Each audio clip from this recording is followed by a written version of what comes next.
Assalamualaikum dan salam sejahtera. Bersama-sama saya Yoyo Ain Laina Baharudin dalam Berita Ringkas RTM.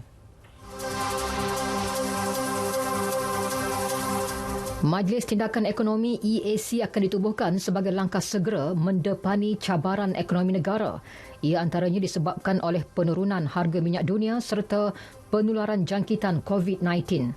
Perdana Menteri Tan Sri Muhyiddin Yassin berkata, EAC yang dipengerusikan oleh beliau sendiri akan bersidang setiap Isnin dengan mesyuarat pertamanya pada 16 Mac ini. Beliau mengumumkan demikian dalam sidang media selepas mempengerusikan mesyuarat pertama Kabinet di Putrajaya. Tan Sri Muhyiddin turut mengumumkan satu tabung COVID-19 akan dilancarkan dengan dana permulaan RM1 juta. Ia bagi membantu rakyat yang terjejas akibat tidak dapat bekerja kerana dikuarantin. Sehubungan itu, semua pihak diminta menyumbang kepada tabung berkenaan yang akan diagihkan semula kepada pihak yang memerlukan. Sementara itu, Polis Diraja Malaysia memperkenalkan prosedur operasi standard SOP baharu kepada pegawai dan anggotanya yang bertugas di lokap dan lapangan terbang dalam usaha mengurangkan risiko mereka dijangkiti COVID-19. Ketua Polis Negara Tan Sri Abdul Hamid Badur berkata, mesyuarat pengurusan tertinggi Bukit Aman memutuskan antara langkah yang perlu diambil pegawai dan anggotanya terutama yang bertugas di lokap ialah membuat pemeriksaan kesihatan awal terhadap orang kena tahan OKT.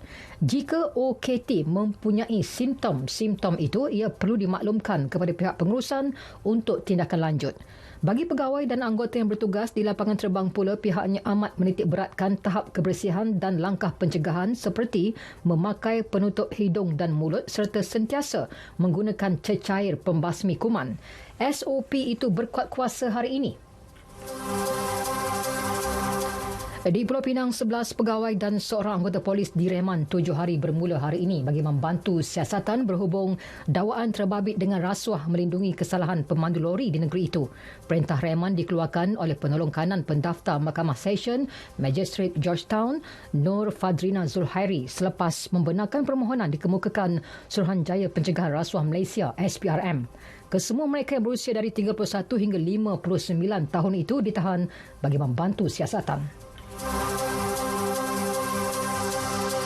Sementara itu, Mahkamah Tribunal Tuntutan Pembeli Rumah Sarawak TTPRS di Kuching memerintahkan sebuah syarikat pemaju supaya membina semula pagar rumah yang tidak mengikut spesifikasi dalam tempoh 30 hari berkuat kuasa hari ini.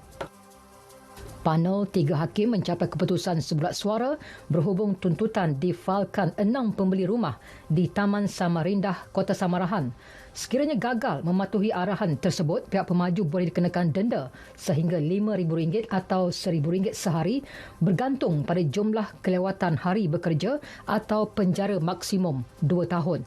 Pemaju bersetuju mematuhi perintah yang dikeluarkan oleh tribunal dan menyelesaikan masalah tersebut dalam tempoh yang ditetapkan. Seorang lelaki berjaya ditarik keluar dalam keadaan hidup selepas terperangkap selama 69 jam di bawah runtuhan sebuah hotel yang dijadikan pusat kuarantin COVID-19 di Tenggara China. Lelaki berusia 24 tahun itu telah dibawa ke hospital tengah hari semalam. Keadaannya dilaporkan stabil. Setakat ini, 3 orang masih hilang, manakala sekurang-kurangnya 26 lagi maut.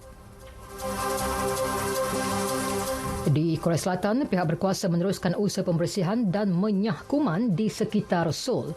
Pegawai di stesen Metro Seoul, Ji Yong Hyun berkata para pekerja melakukan proses pembasmian kuman dalam kereta api setiap hari. Ini bagi memastikan penumpang sentiasa berasa selamat ketika menggunakan pengangkutan itu.